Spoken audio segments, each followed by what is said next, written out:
Hello everyone, मेरा नाम है प्रशांत सिंह और मैं स्वागत करता हूं आप सबका दक्षिणा ई क्लासरूम प्लेटफॉर्म पे। तो गाइस, आज हम डिस्कस करने वाले हैं एटम्स एंड मॉलिक्यूल चैप्टर का लेक्चर नंबर 2।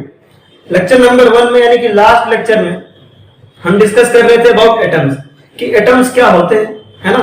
उस पर एंशिएंट थ्योरी जो दी थी आपने महर्षि कनाद ने दी थी, है ना। वो क्या दी थी? महर्षि कनाद ने बताया था कि पदार्थ जो होता है, जो मैटर होता है, उसको अगर हम ब्रेक करते जाएंगे तो एक ऐसा पार्टिकल मिलेगा जो फर्दर ब्रेक नहीं हो पाएगा। उसे उन्होंने क्या बोला? परमाणु बोला। क्या बोला? परमाणु बोला, जिसे हम एटम बोलते हैं, राइट। एटम को हिंदी में हम परमाणु और मॉलिक्यूल्स को हम बोलते हैं अणु, है ना। परमाणु और अणु बोलते हैं, ठीक है। एटम्स क्या होते हैं? एटम्स स्मॉलेस्ट पार्टिकल होते हैं, स्मॉलेस्ट पार्ट होते हैं किसी मैटर के, जो किसी केमिकल रिएक्शन में पार्ट ले सकते हैं, राइट। फिर हमने देखा कि एटम को रिप्रेजेंट कैसे करते हैं। रिप्रेजेंट करने के लिए हमें एटॉमिक सिंबल की जरूरत पड़ेगी। एटॉमिक सिंबल सबसे पहले किसने दिया? जॉन डाल्टन ने दिया। वो जो एटॉमिक सिंबल था वो इतना कन्वीनियंट नहीं था, वो मुश्किल क्रिएट कर रहा था। तो हमने न्यू कन्वेंशन बनाया। क्या बनाया? न्यू कन्वेंशन बनाया। और न्यू कन्वेंशन क्या था? उसके इंग्लिश नेम या लैटिन नेम से दिया गया, राइट। उसके इंग्लिश नेम से न्यू कन्वेंशन जो था वो उसके इंग्लिश नेम से या लैटिन नेम से दिया गया, राइट। इंग्लिश या लैटिन नेम से दिया गया। टंगस्टन को जर्मन नेम से लिया गया। टंगस्टन को क्या लिया? जर्मन नेम से लिया। जैसे हाइड्रोजन के लिए H लिखते हैं, हीलियम के लिए लास्ट क्लास में पढ़ा दिया था सर, हीलियम के लिए He लिखते हैं, लिथियम के लिए Li लिखते हैं। तो ये सब इंग्लिश नेम से ले रहे हैं। बेरिलियम के लिए Be लेते हैं, है ना। बोरॉन के लिए B लेते हैं, है ना। कार्बन के लिए C लेते हैं, नाइट्रोजन के लिए M लेते हैं, ऑक्सीजन के लिए O लेते हैं, ठीक है। क्लोरीन के लिए F लेते हैं, नियोन के लिए Ne लेते हैं, राइट। सोडियम के लिए नहीं लेते हैं। देखो सोडियम में हमने क्या किया? सोडियम में हमने इसको इसके लैटिन नेम से लिया। इसका लैटिन नेम क्या होता है? नाइट्रियम। आपको रटना नहीं है, सब याद नहीं रखना, घबराइए मत। नाइट्रियम से लिया। किससे लिया? नाइट्रियम से लिया, राइट। नाइट्रियम से लिया, यहां से हमने लिया। उसी तरीके से आयरन को देखो, आयरन जो होता है आपका, आयरन उसका इंग्लिश नेम है, उसको Fe बोलते हैं, क्योंकि इसका लैटिन नेम क्या होता है? फेरस होता है। क्या होता है इसका लैटिन नेम? फेरस होता है, राइट। तो इसके लैटिन नेम फेरस से Fe लिया गया। इसके लैटिन नेम फेरस से Fe लिया गया। तो बेसिकली देख, modern theory of representation of element, it means modern atomic symbols are कि उनके इंग्लिश और लैटिन नेम से लेना है। क्या लेना? इंग्लिश और लैटिन नेम से लेना है, राइट। इंग्लिश नेम से या लैटिन नेम से लेना, ठीक है। इंग्लिश नेम से या लैटिन नेम से लेना है, ठीक है। एक आध को हमने जर्मन नेम से लिया है। लास्ट लेक्चर में एक और हमने बात की थी कि एटम्स जो होते हैं वो फ्रीली एग्जिस्ट नहीं करते। एटम्स जो होते हैं वो फ्रीली एग्जिस्ट नहीं करते हैं। केवल नोबल गैसेज के एटम्स जो है, यानी कि helium, neon, argon, krypton, xenon, ये सब क्या है आपके? फ्रीली एग्जिस्ट करते हैं। बाकी एटम्स जो है आपके एग्जिस्ट फ्रीली नहीं करते, है ना। Atoms do not in general, atoms do not exist freely. Atom do not exist freely, ये इन जनरल है ना। इसका एक्सेप्शन मैंने आपको लिखवा दिया, ये इन जनरल है कि एटम्स आपके फ्रीली एग्जिस्ट नहीं करते हैं। नोबल गैसेस आपके एक्सेप्शन आपको मैंने बताया था, एक्सेप्ट नोबल गैसेस, है ना। नोबल गैसेस थे आपके, हीलियम था, नियॉन था, है ना। हीलियम था, नियॉन था, आर्गन था, क्रिप्टॉन था, जिनॉन था। ये सब आपके क्या है? नोबल गैसेज हैं जो आपके फ्रीली एग्जिस्ट करते हैं। इनके एटम क्या करते हैं? फ्रीली एग्जिस्ट करते हैं। आपको जब केमिस्ट्री आप आगे बढ़ते जाओगे तो आपको ये भी समझ में आ जाएगा केवल इन्हीं के एटम फ्रीली क्यों एग्जिस्ट करते हैं, बाकी सबके एटम फ्रीली एग्जिस्ट क्यों नहीं करते, राइट। तो atoms generally do not exist freely. तो फ्रीली कौन एग्जिस्ट करता है? फ्रीली कौन एग्जिस्ट करता है? तो कौन फ्रीली एग्जिस्ट करता है? किसको आप देख सकते हो फ्रीली? वो होते हैं आपके मॉलिक्यूल्स। वो क्या होते हैं? मॉलिक्यूल्स। मॉलिक्यूल्स फ्रीली एग्जिस्ट कर सकते हैं, एटम्स फ्रीली एग्जिस्ट नहीं करते हैं। कौन फ्रीली एग्जिस्ट करता है? Molecules, right. तो यहां से मॉलिक्यूल आता है हमारा। मॉलिक्यूल बहुत ज्यादा इंपॉर्टेंट है। तो मॉलिक्यूल फ्रीली एग्जिस्ट करता है। तो molecules are the smallest part of any matter which can exist freely. Atoms अगर फ्रीली एग्जिस्ट नहीं कर सकते तो कौन एग्जिस्ट कर सकता है? मॉलिक्यूल्स। कौन एग्जिस्ट कर सकता है? मॉलिक्यूल्स। मॉलिक्यूल्स फ्रीली एग्जिस्ट करते हैं। मॉलिक्यूल क्या होते हैं? आपके फ्रीली एग्जिस्ट करते हैं। मॉलिक्यूल क्या होते हैं? आपके फ्रीली एग्जिस्ट करते हैं। एटम फ्रीली एग्जिस्ट नहीं करता। कौन फ्रीली एग्जिस्ट करता है? Molecule, right. मॉलिक्यूल क्या होता है आपका? ये फ्रीली एग्जिस्ट करते हैं। Atoms can not exist freely, atom do not exist freely, molecules exist freely. तो molecules are the smallest part of matter which can exist freely, right. तो इसका डेफिनेशन लिखना कितना आसान हो गया? Molecules are the smallest part of matter which can exist freely, which can exist freely, which can exist freely under normal condition, under normal condition. Molecules are the smallest part of matter which can exist freely under normal condition, है ना? Molecules are the smallest part of matter which can exist freely under normal condition, which can exist freely under normal condition.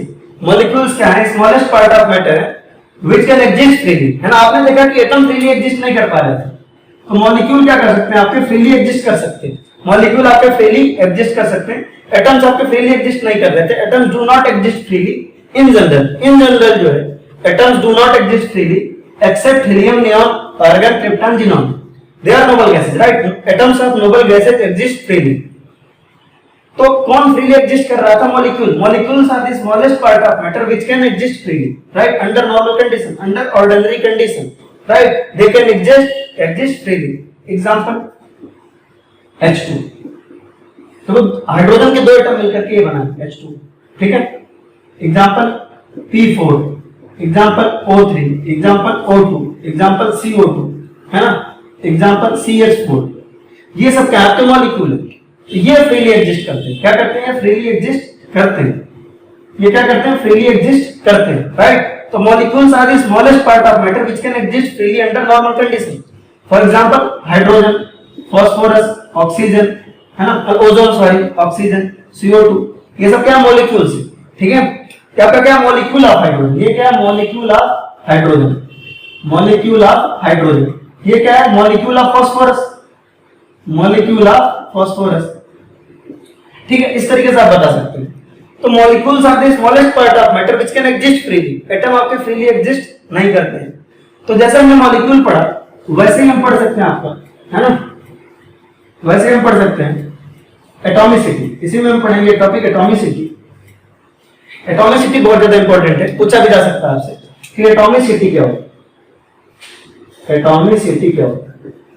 Atomicity की definition बताने से पहले मैं आपको atomicity समझा देता हूं, अच्छे से आपको समझ में आ जाएगा, है ना? Molecule and atomicity, molecule and atomicity. Molecule लिया हमने और एटॉमिसिटी, राइट?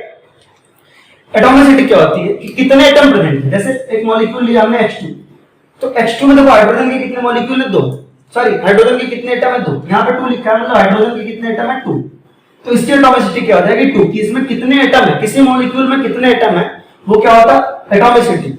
एटॉमिसिटी कैसे डिफाइंड है? किसी पर्टिकुलर मॉलिक्यूल में कितने एटम है। एटॉमिसिटी कैसे डिफाइंड है कि किसी पर्टिकुलर मॉलिक्यूल में कितने एटम है, दैट इज एटॉमिसिटी। किसी पर्टिकुलर मॉलिक्यूल में कितने एटम है, दैट इज इट्स एटॉमिसिटी। तो हाइड्रोजन को देखो, हाइड्रोजन के मॉलिक्यूल में कितने एटम है? Hydrogen 2 molecule, sorry 2 atom, atomicity हो गई 2। O3 को देखो, इस ओजोन मॉलिक्यूल में, आपका ओजोन का मॉलिक्यूल, इसमें कितने एटम है? 3, तो इसकी एटॉमिसिटी हो गई 3, इसकी एटॉमिसिटी हो गई 3। सिमिलरली O2 में देखो कितने एटम ऑक्सीजन के? 2, तो इसकी एटॉमिसिटी हो गई 2। तो एक किसी मॉलिक्यूल में कितने एटम है, किसी पर्टिकुलर मॉलिक्यूल में कितने एटम है, दैट इज व्हाट एटॉमिसिटी। तो atomicity for a molecule is कि the number of atom consist, number of atom that a molecule is consist of, है ना? मॉलिक्यूल इज कंसिस्टिंग ऑफ, जिससे वो बना हुआ है ना? जितने नंबर ऑफ एटम से कोई मॉलिक्यूल बना हुआ है, जितने नंबर ऑफ एटम से कोई मॉलिक्यूल बना हुआ है, वो क्या है? आपका एटॉमिसिटी है, ठीक है? एटॉमिसिटी। तो एटॉमिसिटी कैसे डिफाइंड है? किसी मॉलिक्यूल में कितने एटम है। जैसे CO2 का एटॉमिसिटी पूछा जाए तो CO2 कैसे होगा? देखो ऑक्सीजन के 2, ऑक्सीजन के 2 एटम और कार्बन का 1, ऑक्सीजन के 2 एटम और कार्बन का 1, तो कुल मिलाकर एटॉमिसिटी कितनी होगी? 3। कुल मिलाकर एटॉमिसिटी कितनी होगी? 3, राइट? तो atomicity is defined as, atomicity is defined as, atomicity is defined as number of atoms possessed by, number of atom possessed by a molecule। किसी पर्टिकुलर मॉलिक्यूल के पास कितने नंबर ऑफ एटम है, कितने atom, right? किसी particular molecule के पास कितने atom है, वो क्या होती है? एटॉमिसिटी होती है, right? Atomicity, the number of atom possessed by a molecule। Atomicity कैसे डिफाइंड है it is defined as number of atom possess by a particular molecule. किसी मॉलिक्यूल में कितने एटम है, किसी मॉलिक्यूल में कितने एटम है, दैट इज व्हाट एटॉमिसिटी। किसी मॉलिक्यूल की एटॉमिसिटी क्या है कि नंबर ऑफ एटम कितने, किसी मॉलिक्यूल की एटॉमिसिटी क्या है, नंबर ऑफ एटम कितने, right. Atomicity is defined as, atomicity कैसे डिफाइंड है, atomicity is defined as number of atom possess by a molecule, कि उस मॉलिक्यूल के पास कितने एटम है, राइट, कितने एटम है। तो चलिए कुछ क्वेश्चन करते हैं एटॉमिसिटी की ओर। मैं आपको मॉलिक्यूल देता जाऊंगा और आपको एटॉमिसिटी बताना, राइट। मैं आपको मॉलिक्यूल देता जाऊंगा और आपको क्या करना है, एटॉमिसिटी बताना।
हाँ, इन सब के आपको एटॉमिसिटी बताना है, ठीक है।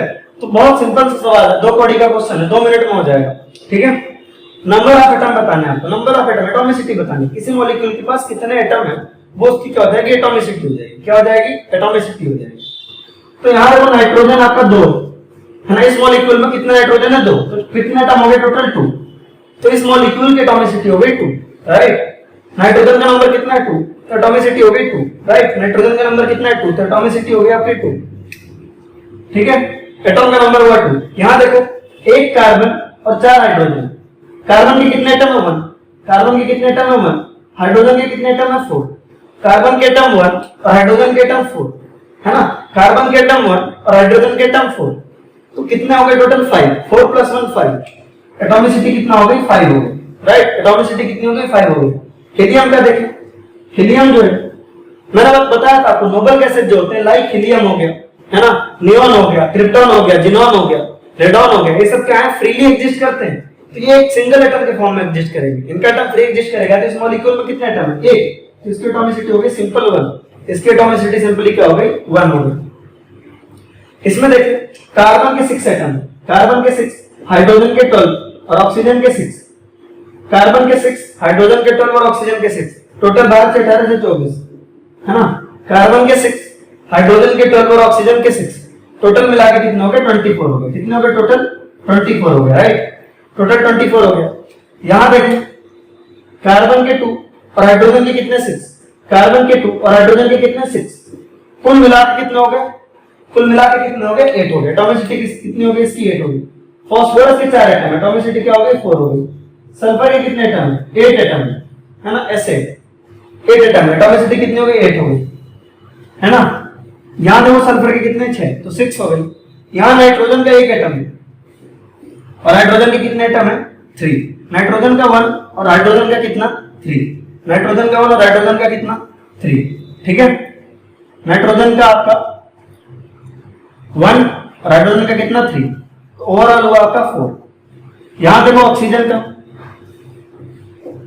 का 2, यहां देखो कार्बन के 1 ऑक्सीजन के 1 टोटल 2, सल्फर का 1 ऑक्सीजन का 3, सल्फर का 1 ऑक्सीजन का 3, सल्फर का 1 एटम ऑक्सीजन का 3 एटम, टोटल 1 + 3 4।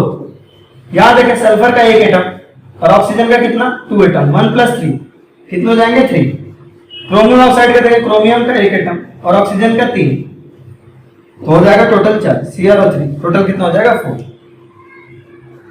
तो इसको आप नोट कर लीजिए, राइट। चलिए इसको आप नोट कर लीजिए, फिर आगे बढ़ते हैं।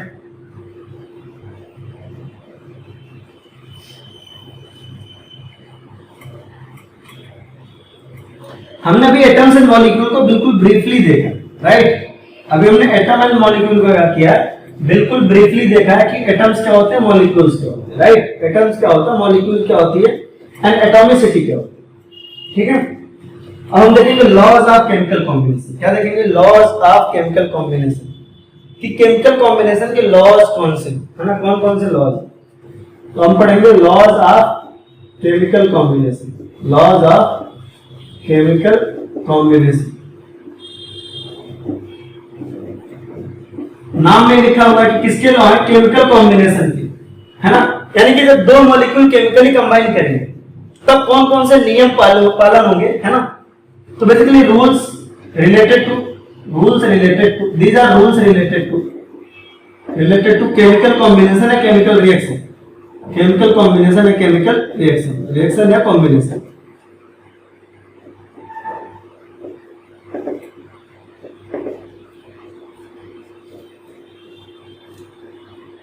तो लॉज ऑफ केमिकल कॉम्बिनेशन क्या है, these are rules related to chemical combination या chemical reaction। Laws of chemical combination क्या है, ऐसे लॉज है ना जो केमिकल कॉम्बिनेशन से डील करें, यानी कि केमिकल रिएक्शन जब हो रही है तो कौन कौन से नियम लागू होंगे, कौन कौन से नियम का हमें पालन करना पड़ेगा, कौन कौन से रूल हमें फॉलो करने पड़ेंगे, that is what laws of chemical combination. तो लॉज क्या है, ये लॉज किससे रिलेटेड है, केमिकल कॉम्बिनेशन से, है ना। जब कोई केमिकल रिएक्शन हो रही हो, केमिकल कॉम्बिनेशन हो रहा हो तब के लॉज, है ना। तो these are rules related to chemical combination या केमिकल रिएक्शन, राइट। तो केमिकल कॉम्बिनेशन जो लॉज ऑफ केमिकल कॉम्बिनेशन वो किससे रिलेटेड है, केमिकल रिएक्शन से या केमिकल कॉम्बिनेशन से। मान लो A प्लस बी आपस में कंबाइन करके C और D बना रहे हैं, A प्लस बी कंबाइन करके आपस में C एंड D बना रहे हैं, तो रिएक्टेंट क्या होता है, प्रोडक्ट क्या होता है, पहले तो ये समझो। A और B यहाँ पे क्या है, रिएक्टेंट। इसका क्या मतलब होता है समझो, जब A प्लस बी लिखा हो इट मीन्स, इसका मतलब होता है it means A is reacting with B, A is reacting with B। A का रिएक्शन किसके साथ हो रहा है, B के साथ हो रहा है। A प्लस B का मतलब हुआ A का रिएक्शन B के साथ हो रहा है। जब आपका लिखा हुआ A plus B, it means what, it means आपका A का रिएक्शन B के साथ हो रहा है, A का रिएक्शन B के साथ हो रहा है और C और D बन रहा है। एरो का मतलब होता है दिस गिव्स A और B रिएक्शन, A और B are reaction gives, arrow का मतलब होता है कि गिव्स, है ना, कि भाई A और B on reaction gives, arrow का मतलब होता है दिस गिव्स, है ना, C एंड D बनता है। तो C एंड D क्या है, it means C and D, it means C and D get formed in this reaction,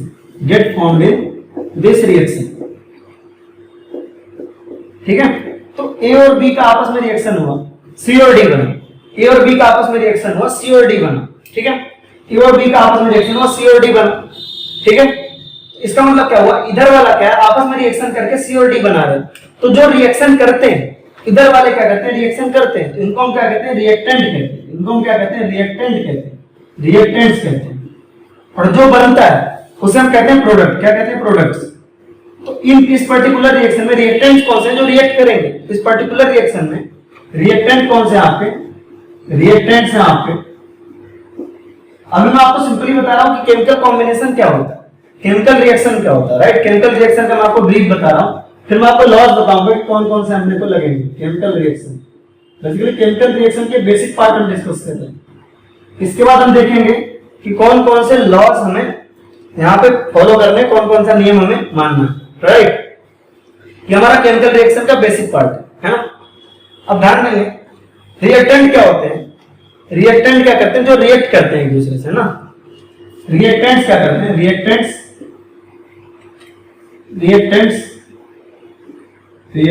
react with each other.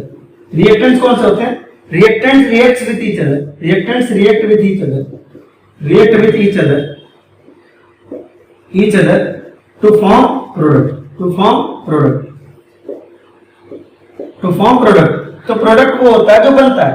किसी के साथ डेफिनेशन प्रोडक्ट की भी होगी, प्रोडक्ट की भी डेफिनेशन हो गई हमारी, प्रोडक्ट की भी डेफिनेशन हमने साथ में लिख ली, है ना, कि रिएक्टेंट आपस में रिएक्ट करके क्या बनाते हैं, प्रोडक्ट्स बनाते हैं। क्या बनाते हैं, प्रोडक्ट्स बनाते हैं, राइट। रिएक्टेंट्स आपस में रिएक्ट करके क्या बनाते हैं, प्रोडक्ट्स बनाते हैं। रिएक्टेंट कंबाइन करते हैं, reactants combine with each other, react with each other. Combine की जगह पे आप रिएक्ट की जगह आप कंबाइन ले सकते थे। तो रिएक्टेंट्स जो होते हैं they combine with each other, they react with each other. Reactants क्या होते हैं? They combine with each other, है ना। Reactants combine with each other and form products, right. और क्या बनाते हैं? प्रोडक्ट बनाते हैं। जैसे इस केस में देखें तो रिएक्टेंट कौन से हैं आपके? इस पर्टिकुलर केस में रिएक्टेंट्स हैं आपके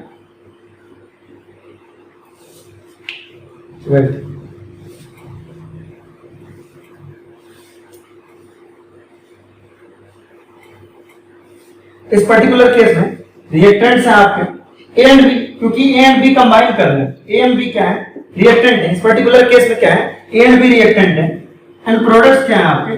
प्रोडक्ट्स आपके क्या है? C and D. प्रोडक्ट्स क्या है? C and D. C and D आपका प्रोडक्ट है, ए एंड बी आपका रिएक्टेंट है। दीज आर रिएक्टेंट्स, ये आपका क्या है? रिएक्टेंट्स है।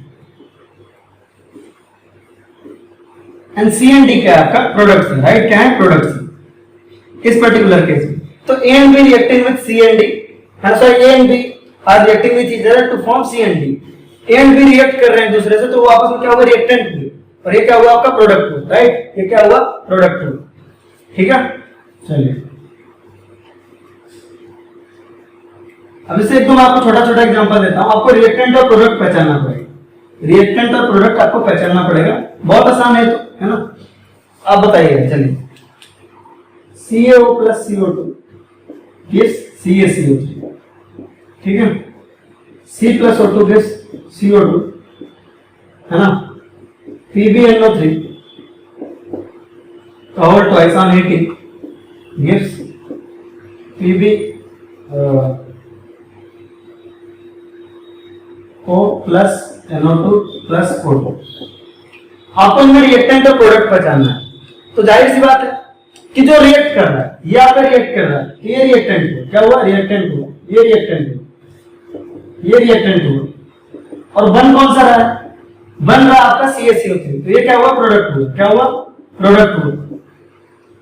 सिमिलरली यहां देखो, कार्बन O2 से कंबाइन होकर के CO2 बना रहा है, तो ये क्या हुआ? रिएक्टेंट हुआ। क्या हुआ? रिएक्टेंट हुआ। और CO2 बन रहा है, क्या हुआ? प्रोडक्ट हुआ। क्या हुआ? प्रोडक्ट हुआ। वहीं पे PbNO3 का और ट्वाइस क्या है? आपको यहाँ पे रिएक्टेंट हुआ, ये रिएक्ट कर रहा है, रिएक्टेंट हुआ, है ना। और बन क्या कर रहा है आपका? PbO plus NO2 plus O2। ये क्या आपका? प्रोडक्ट है। क्या है? प्रोडक्ट है, राइट। ये प्रोडक्ट है। तो हमें समझ में आ गया कि केमिकल कॉम्बिनेशन क्या होता है, केमिकल रिएक्शन क्या होती है ना। अब हम देखेंगे इसके लॉज कौन कौन से, इसके रूल्स कौन कौन से, लॉज कौन कौन से, राइट। तो लॉज ऑफ केमिकल कॉम्बिनेशन आपके, लॉज ऑफ केमिकल कॉम्बिनेशन आपके दो जो हमें पढ़ने हैं। पहला आपका law of conservation of mass, पहला आपका law of conservation of mass, है ना। दूसरा है आपका law of definite proportion, law of definite proportion, या इसे हम लॉ ऑफ कांस्टेंट प्रोपोर्शन भी कहते हैं। क्या कहते हैं? Law of constant proportion, law of constant proportion.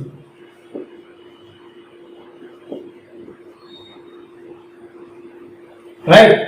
तीसरा आपका law of multiple proportion, law of multiple proportion, law of multiple proportion. ध्यान दें, पहला था आपका law of conservation of mass, है ना। नाम से कुछ समझ में आ रहा होगा। पहला आपका conservation of mass, law of conservation of mass, right. ये आपका फर्स्ट और मोस्ट बेसिक रूल है केमिकल कॉम्बिनेशन का। This is the most basic rule, right. This is the most basic rule. आपका क्या है? मोस्ट बेसिक रूल है chemical combination का। मोस्ट बेसिक रूल है लॉ, आप कह सकते हैं, केमिकल कॉम्बिनेशन का, है ना। इसको दिया किसने था पता आपको? केमिस्ट्री के फादर ने, केमिस्ट्री के पिताजी ने दिया था। इस लॉ को किसने दिया था? केमिस्ट्री के फादर ने। हाँ, यूं ही नहीं वो केमिस्ट्री के फादर कहलाए क्योंकि उन्होंने लॉ दिया ना केमिकल कॉम्बिनेशन, ठीक है। हम पढ़ेंगे इसके बारे में, डोंट वरी। तो आपके तीन लॉ है, law conservation of mass, law conservation of mass जो आपका मोस्ट बेसिक लॉ है, जो आपका मोस्ट बेसिक रूल है, लॉ है, ठीक है। तो law of conservation of mass क्या है? Law of conservation of mass है आपका मोस्ट बेसिक। फिर law of definite proportion, law of constant proportion. तो ये दोनों लॉ ऐसे जो हमारे कोर्स में 10th 9th के, है ना। दूसरा जो है, जो आप ये लॉ ऑफ मल्टीपल प्रोपोर्शन है ना, लिखने के लिए है कि कौन कौन से लॉ है केमिकल कॉम्बिनेशन के, तो जरूर लिख सकते हैं। Law of conservation of mass है, लॉ ऑफ डेफिनिट प्रोपोर्शन है, लॉ ऑफ मल्टीपल प्रोपोर्शन है, लेकिन ये आपके 11th में पढ़ेंगे। किसमें पढ़ेंगे? क्लास 11th में पढ़ेंगे इसके बारे में, है ना। कब पढ़ेंगे इसके बारे में? क्लास 11th में पढ़ेंगे इसके डिटेल में। इसके बारे में कब पढ़ेंगे? Class 11th, right. Multiple proposal अभी केवल नाम जानना है हमें। तो केमिकल रिएक्शन हमें पता चल गई, और हमें देखना कि कौन से लॉज है, कौन से रूल्स है जो केमिकल कॉम्बिनेशन के डील करते हैं। तो वो आपका पहला law of conservation of mass, जिसे दिया था केमिस्ट्री के फादर ने, वो कौन थे हम बताएंगे, डोंट वरी, मतलब जब पढ़ाएंगे इस टॉपिक को, law of conservation of mass. दूसरा था आपका लॉ ऑफ डेफिनिट प्रोपोर्शन या लॉ ऑफ कांस्टेंट प्रोपोर्शन, और तीसरा था लॉ ऑफ मल्टीपल प्रोपोर्शन। ये 3 लॉ है जो बहुत ज्यादा इंपॉर्टेंट है, जो है क्या आपके बहुत ज्यादा इंपॉर्टेंट है, ठीक है। लॉज ऑफ केमिकल कॉम्बिनेशन, जिसमें आपका पहला दूसरा लॉ जो है हमारे 9th क्लास के कोर्स में, ये हमारे सिलेबस में पहला दूसरा, तो आपके बुक में हो सकता है ये दोनों ही लिखा हो, तो आप देखे होंगे तो आपके बुक में ये दोनों ही लिखा हुआ आपने देखा होगा।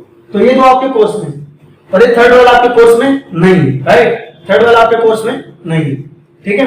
क्लास 11th में जब आप पढ़ेंगे तो इसके बारे में आपको आइडिया लगेगा, ठीक है। तो बाकी लॉ जो है आपका, ये जो भी आपके लॉ है, लॉज ऑफ केमिकल कॉम्बिनेशन, वो नेक्स्ट लेक्चर से स्टार्ट करेंगे, है ना, डिटेल में। आज के लेक्चर में हमने क्या सीखा? हमने ये सीखा कि भाई एटम्स फ्रीली एग्जिस्ट नहीं कर सकते। एटम्स क्या कर सकते हैं? फ्रीली एग्जिस्ट नहीं कर सकते। तो कैसे एग्जिस्ट करेंगे? वो मॉलिक्यूल के फॉर्म में एग्जिस्ट करते हैं। वो मॉलिक्यूल के फॉर्म में एग्जिस्ट करते हैं। मॉलिक्यूल क्या होता है? मॉलिक्यूल फ्रीली एग्जिस्ट करता है। तो मॉलिक्यूल स्मॉलेस्ट ऐसा पार्ट होता है जो फ्रीली एग्जिस्ट करता है।